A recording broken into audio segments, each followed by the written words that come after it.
Sunny day today, so I'm gonna spray some of this mud out from underneath this doggone Cherokee. I was looking at this too, and if you try and see what the lowest hanging components are, it's that stud right there and all this freaking exhaust system all the way back.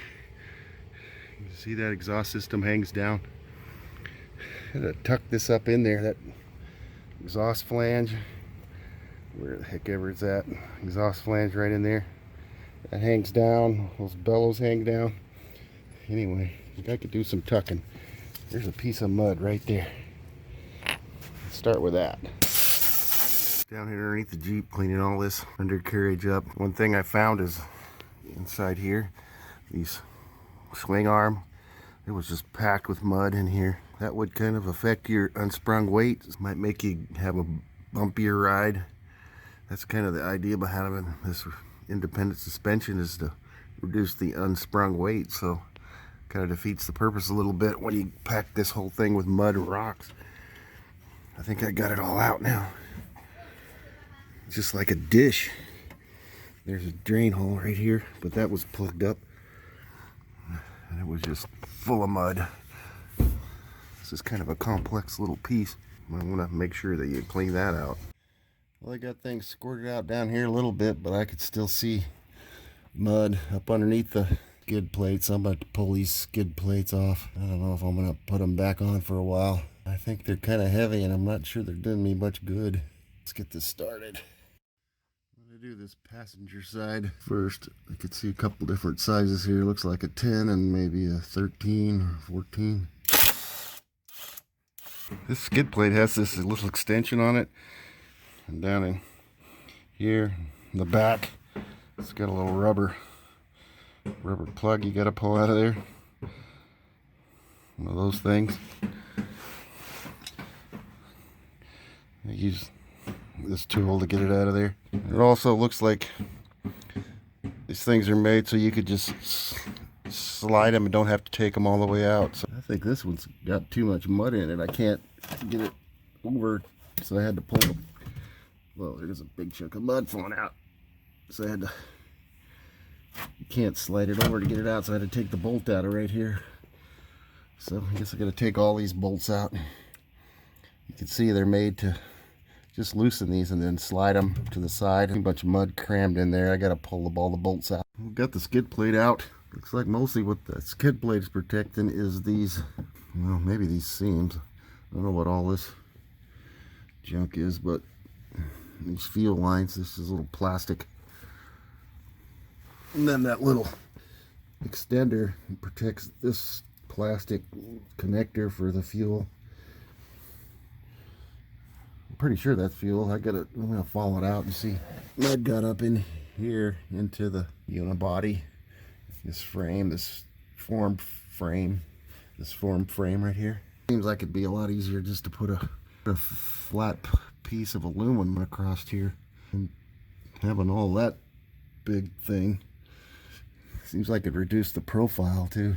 And look at that. Look at this doggone exhaust hanger right there. Doesn't that look like it's pretty over-engineered for an exhaust hanger? They got all this whole thing, this clearance is just for the clearance to move the mounting bolt. Dang, that is kind of crazy, it seems to me. Yeah, I'd like to have just a piece of aluminum go all the way across this, protect the drive line. I don't know, it might get too hot. You had a piece go all the way across. I don't particularly like what they have here though. This is that first skid plate with all that mud jammed up in there. Thing's not light, especially with that mud on there. I'll run without these things for a while. There's mud off here. Big chunks off there. I'm gonna weigh that thing. There's the gas tank skid plate. It's got like 2 15s and 2 10s that hold that thing in. Or at least that's the bolt head size. That thing's heavy too. Dang. This is the driver's side, kind of in the middle there. I found so it's mud in here, of course. And then that rock sitting right there, that might have been what one might rattle. That rock was sitting right underneath the driver's seat, pretty much. So maybe that was what was rattling around in there and I was hearing. Here's the driver's side gas tank skid plate. There's the passenger side of the gas tank's skid plate. Those This thing has like a saddle tank, goes over the drive line. I didn't know that. Well, there's all the skid plates. There's all the skid plates front to back. Gas tank. The mid ones, what the heck ever they protect, those gas lines and the brake lines. Seems like overkill for the middle, but that's kind of your brake over, I guess. And then the front one. Not too much in the front one. There was one rock though hanging in there. It could have been rattling around. This skid plate here looks like it's a piece of structure. There are some gigantic bolts holding it together, so I don't think it comes out. I'm gonna leave it anyway. You can see up in here, this thing's that auxiliary power unit or whatever the hell they call that thing. They had so much troubles with. This is kind of a strange design, because here's the transmission, that ZF9 transmission right here.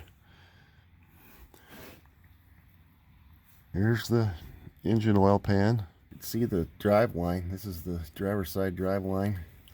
It goes through the transmission. And on the other side is this APU or EPU, UPU, what the frick ever they call it. And then it goes all the way through to the other side, to the passenger side front. And you can kind of see right here, this looks like it's a ring gear. So this thing supplies power to the rear end too. You can see the drive shaft back there between the two billows for the exhaust. And I think this thing has the low range in it for the front too. If that makes sense. I'm not sure where the low range is for the front. I think the low range for the back is in the back, and the low range for the front is in the front, but I'm not sure. There's a lot of aluminum in here. I don't know if it looks any better that way.